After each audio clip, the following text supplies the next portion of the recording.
Hello, and welcome to Multi-Level Modeling. My name is Jay Unick, and I'm the instructor for this course. And I think we have a very exciting semester ahead of us. I certainly love this topic. I love teaching this class. I think in the past, students have gotten something out of it, and I hope that that's true in this format. As you're probably aware, there's a global pandemic going on, and that global pandemic has affected our ability to get together in a classroom. And so I've structured the class a little differently than I have in the past.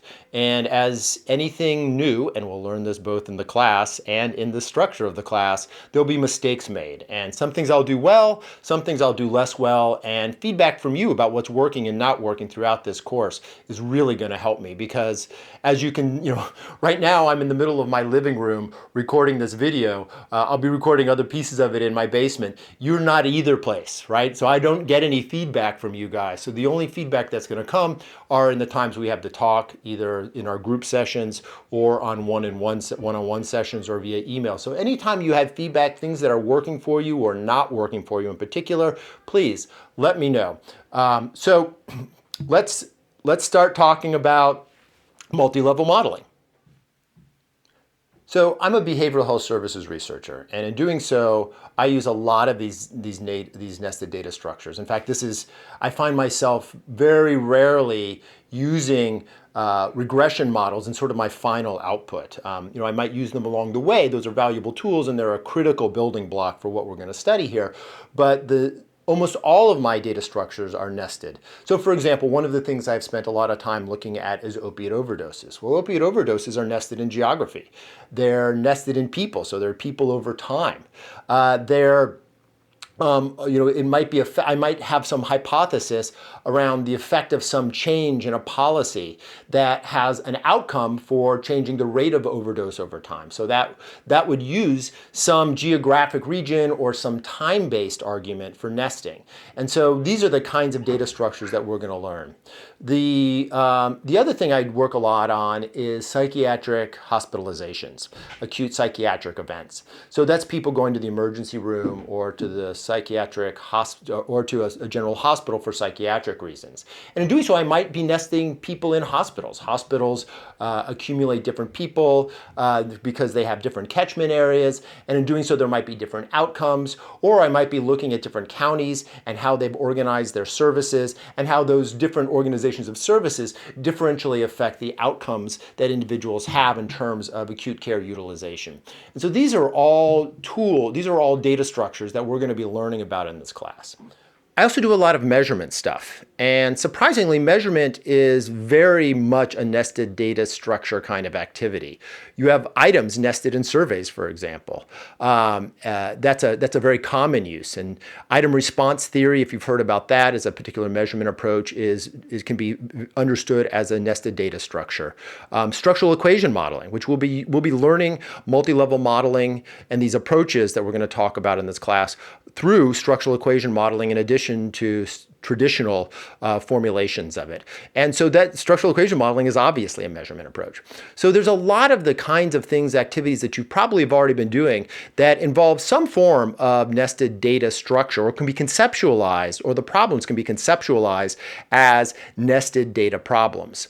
So I live these methods. These are very active methods for me, and they're things that I am continuously thinking about. One thing about this is I think that it's important to have reasonable expectations for what you can expect to get out of this class. And this is based on my experience. I took a multi-level modeling class, 16, 17 years ago from Sophia Rabe-Hesketh, who's the author of one of the books that I'm going to recommend that you get. And she did a great job teaching the class. I learned a lot. She's one of the people that's a deep thinker about this. And in the course of that class, I probably learned about 15% of what I know now. I learned a basic structure. I learned a set of tools for how to begin to think about these things. I certainly got a sense of a book that I could use as a manual. And then through the years, I used these methods and I learned a lot more, and probably another 10%. So about 25% of my knowledge. And then I taught this class. And that's when I really learned it. That's when I feel like I moved from, I gained about 40% of my learning just by teaching this class. And subsequently, each time I teach it, I learn a little bit more. But that first time teaching really forced me to think in detail about this stuff in a way that I hadn't had to do before. And so what I want to suggest here is that this learning is not going to happen all in this class. You are not going to walk away from this class being an expert on multi-level modeling. What you will do is walk away from this class, if you go through the exercises, if you work on the paper project, is you will have a set of examples and a set of tools that will form a foundation that you can continue to use in your work. And I hope that the kinds of ways of knowing and understanding and learning about the material that we do here in this class will be something that is transferable to whatever you want to learn about. If you wanted to learn about latent class analysis, or take a formal structural equation modeling class, or survival analysis, or some other statistical approach, that the kinds of ways of understanding data and the techniques that we use in this class will be applicable to those. So each time you learn a new statistical technique, you really build on your library, because these things are pretty similar. Like, we're gonna be borrowing a lot from the stuff you learned in regression. And so I want to really give the sense of journey. Like, you shouldn't be expecting to come away from this with a full grasp of this material. This is complicated stuff. I'm reading a book right now by Andrew Gelman, which I'll recommend to you guys as well, who's, he's a fancy pants statistician kind of guy that develops a lot of these techniques. And, he talks about this all the time. This stuff is hard. This is really hard to understand your data. You can go wrong in a lot of ways. There's almost an infinite number of possibilities. And so the key things, I think, from my point of view, is to be honest with yourself, be open, and expect that you're going to make mistakes and learn from them. And that's what I hope we're going to be able to do. We're going to make a lot of mistakes. We're going to learn from those mistakes, and we're going to grow from that. And we're going to become better data analysts as a result. So as I just said, this is a journey. And there's going to be multiple assignments, and we'll talk about those in a second. But the most important assignment is the project you select for yourself. And that's going to be paper 1 and paper 2 are going to be sort of building on each other and moving you through data analysis on a project of your own. There's no way to learn this material without doing. You cannot read books and learn this material. It will be gone in a day. The class and the lecture will give you some sense of how to do things, but as you will learn in doing your own project, it won't give you 100%. You're still going to have to do it yourself. You're going to have to struggle with the unknowns. You're going to have to live in that uncertainty and try and troubleshoot that certainty with the tools that you get in this class. And that's going to continue on, right? Like this is just the first project, right? It's not going to be your best multi-level project. It's going to be your first multi-level project. And so one of the most important things you're going to do in this class is pick an appropriate data set or research question to work with. The second thing that I think is very valuable that we're going to do in this class is we're going to use code. We're not going to use menu-driven commands. We're going to learn everything from a code-based perspective. And there's a number of reasons why we do that. One, if you are coming back after you've submitted your article, you're working on your revise and you resubmit, and you want to know what you did with a particular variable, well, if it's all in your code and that's the code you used, you know exactly what you did. It's your lab notebook. It's your data dictionary. It's the way you understand everything that you did. And if you are faithful to doing good code and following good coding practices, you will reap multiple benefits. When you make an inevitable mistake, which we all do, you will be able to correct that mistake and then rerun your analysis. It makes it easy to make mistakes. It makes it easy to correct mistakes. It makes it easier to identify mistakes. It also allows for reproducible research. And if you are working either in a large research group, you're working for somebody with this, or you have colleagues that you're sharing this with, if you are producing good code, they can access your code. They can look at it. They can find mistakes. They can contribute to the code. And so I think it's really, really essential that you develop good coding practices. And the sooner you do that, the better off you are, because once you get to a complicated project of your own, like with your dissertation, for example, if you don't have good coding practices, that's going to be a real limitation on your ability, and you'll find yourself increasingly frustrated by your inability to move through projects in an organized way without good code. And the final thing is code. Did I mention code? I'm really set on code. Not that menu-driven commands are wrong, but we have to make sure everything is documentable, reproducible, and open so that other people can investigate what you've done. So let's talk a little bit about the class structure. As again, you're aware, there's a global pandemic going on, and so we've moved this class to an online class structure. The online structure is not my favorite. I think there's some limitations to it. I much prefer being directly engaged with you guys. I think this is tough stuff to learn, and I very much value the conversations that happen. I think a lot of people really derive value from that. So what I've decided to do for this class, and this is not an unusual strategy, it's called the flipped classroom strategy. What we're going to do is there's going to be an hour and a half of video each week. There's going to be a set of readings, and you're expected to do the readings and watch the videos before you do the homework, or as you're doing the homework. It can all be part of the same learning experience for you. And the other thing that we're going to do is an hour and a half each week at a set time, and that will be in our 9 to 12 slot each Friday.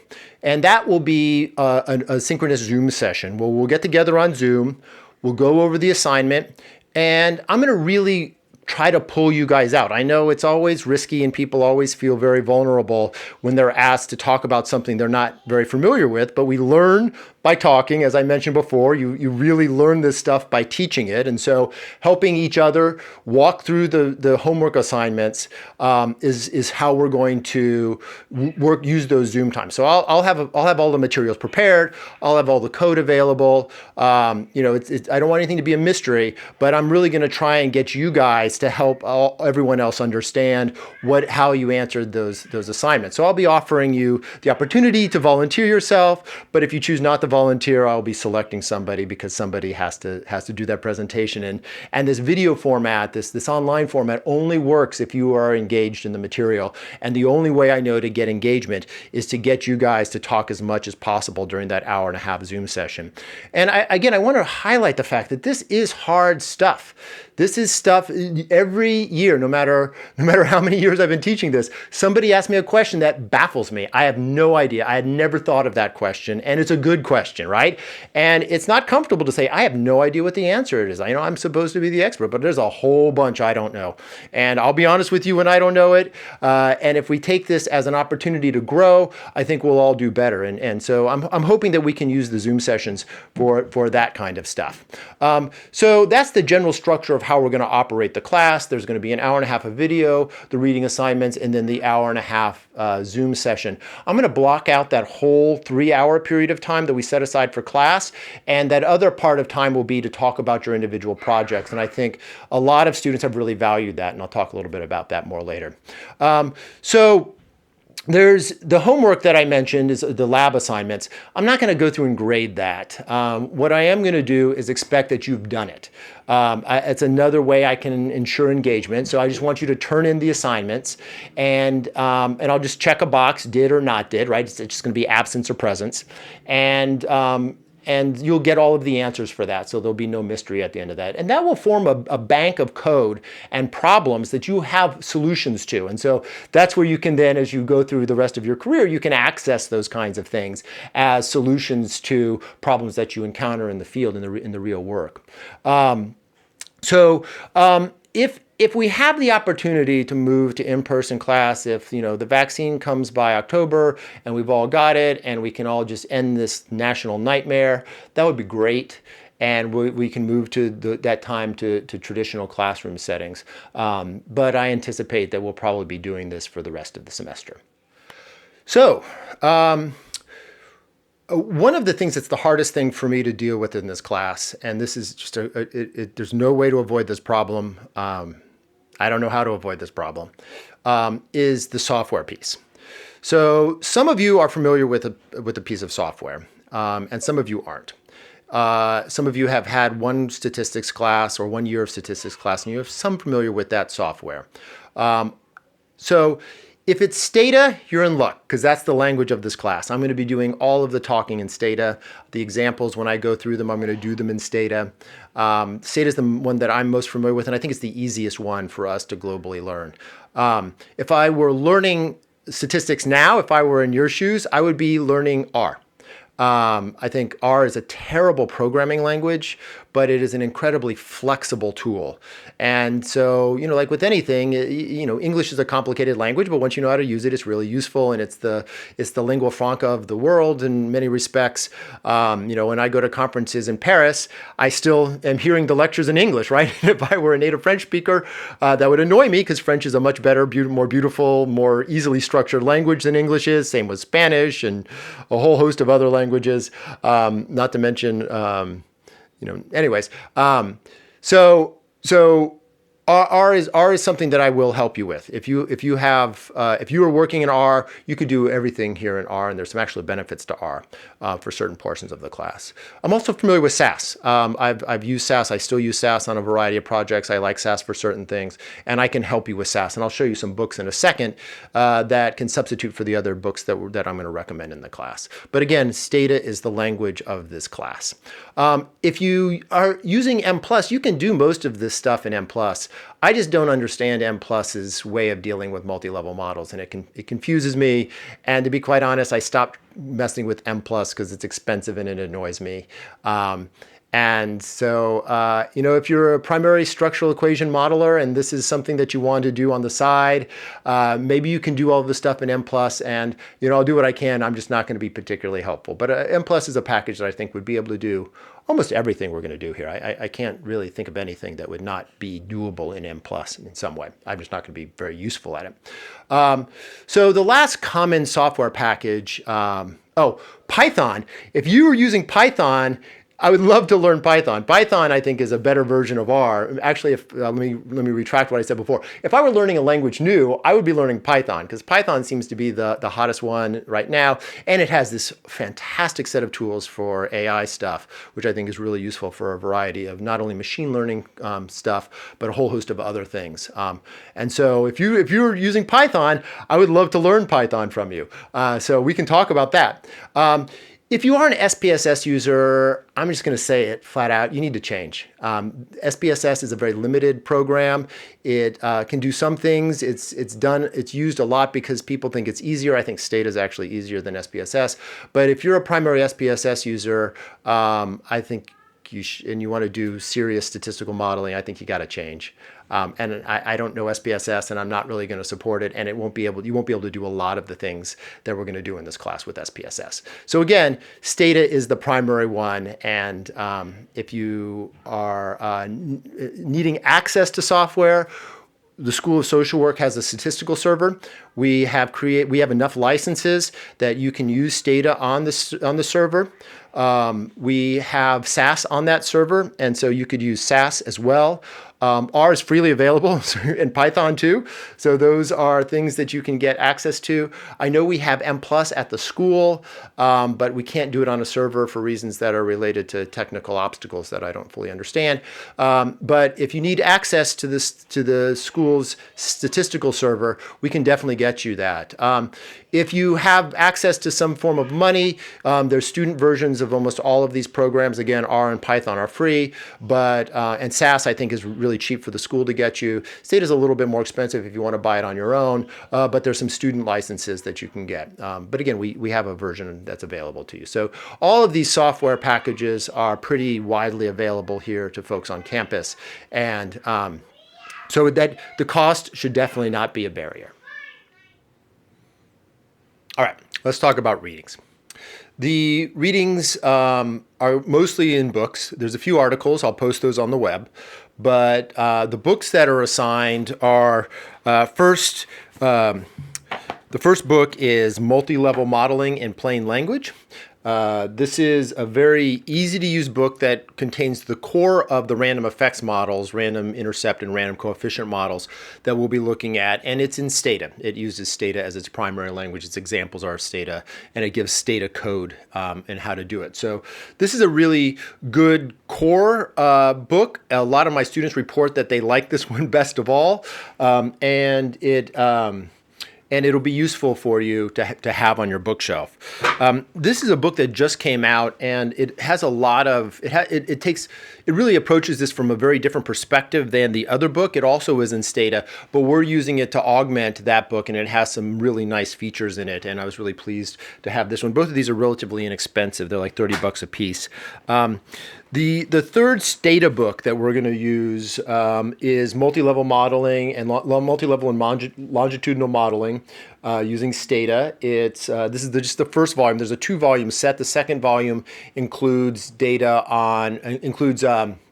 descriptions of logistic regression models and some other things like that. We're going to be using some of these other books for that. But the volume 1 is a really detailed account, and it's a thick book, and it is the advanced guide. And once you leave this class, this is the kind of book that you're going to be using on a regular basis to solve more complicated problems. And so I strongly recommend you get this, even though it's $60. And there are ways around spending money on books, and I'm sure you guys are all aware of them. But my copy is beat up, dog tagged. I use this all the time. And if you're planning on having a career that uses multi-level modeling, I strongly recommend you splurge and get this book as well. So those books really comprise the random effects portion. We're also going to be looking at fixed effects models, which is another approach to investigating multi-level or data structures. This book is by Paul Allison, Fixed Effects Regression Model. We're going to read almost the whole book here. Again, it's a very thin little Sage book, and it's not that expensive. This one is in this one is in Stata. This is the same book in SAS, and we actually have this one in PDF form that we downloaded legally from the SAS website. They had some day where you could pull books down, and so if you are using SAS, I can get you access to this. You really want it in the native language of the software that you're using, because that's where all of the codes and the keys are, and it's much easier to do that. But if you're using SAS, we've got this, and I just want to be clear. There's nothing special about any of the readings we have here. There's lots of textbooks that we could have used for this class.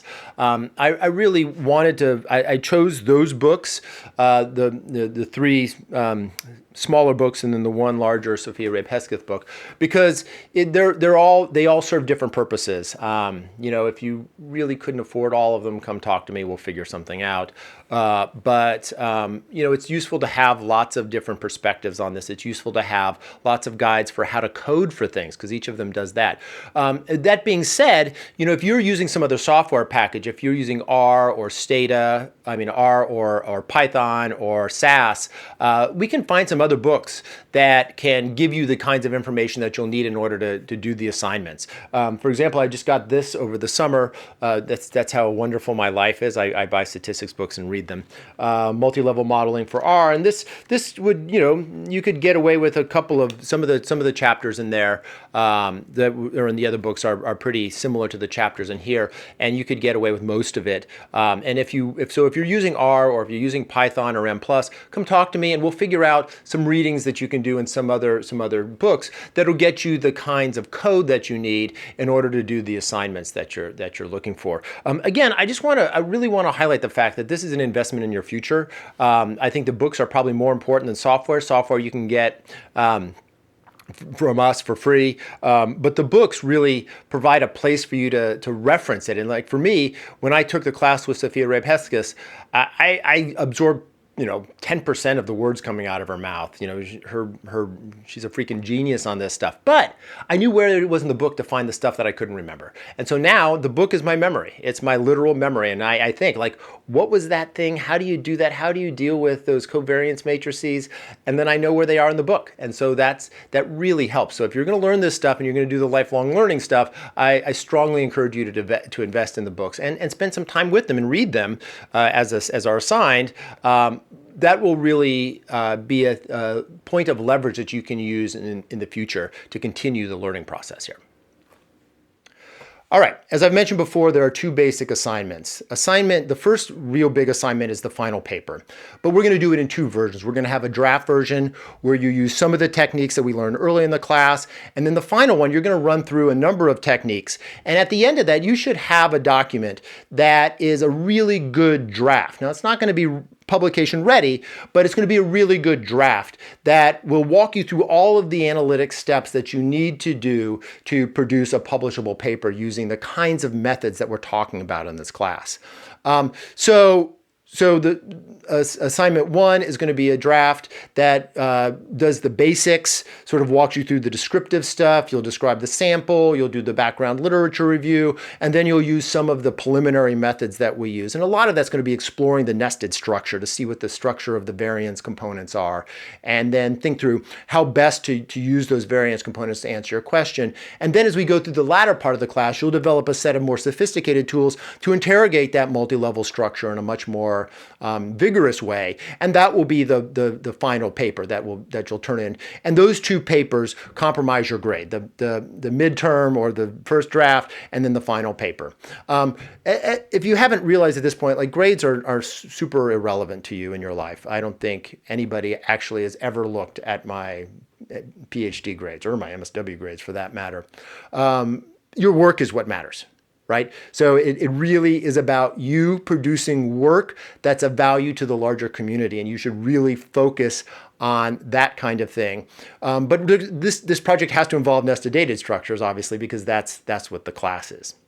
The second assignment are the lab-based homework assignments. And those are going to be given each week for you to practice some of this stuff. And a lot of that is getting used to the code, getting used to the language, looking at the output. How do you interpret the output? How do you graph stuff? How do you interrogate the models? How do you verify assumptions? How do you identify problems with your model? And so all of those things are what the homework is about. And again, that's just going to be, I just want you to do it and turn it into me.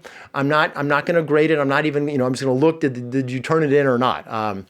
But I think it's really important for you to continuously practice this stuff. You cannot learn by watching. You cannot learn by just reading about it. You have to learn by doing. And while your own project is going to be the best learning experience, I think this is a real intermediate necessary learning experience too, is to work on these lab assignments. You can do this with each other, right? I have no interest in you not collaborating with each other on the homework assignments. In fact, I would recommend that you do it. Now, if you're just going to be a freeloader, you're not going to get anything out of it. Like, you can do that, but there's a very little value in that to you, right? It really is about you sitting down, fingers on keyboard, typing out the results, looking at the output, and understanding what the output means, how to interpret the output. That is just practice. This is a language, and we're going to learn the language only if we work on the problems, work on the problem sets, and really stretch our mind, because this is really hard stuff.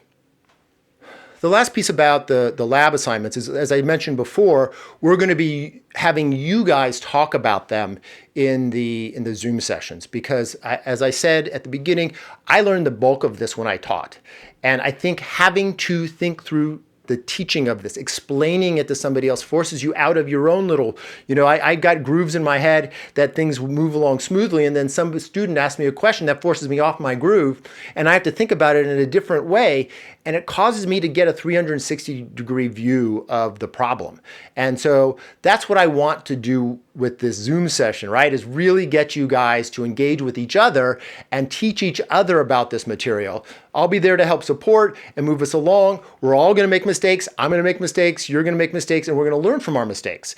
And so I really want this to be as engaging a process as possible.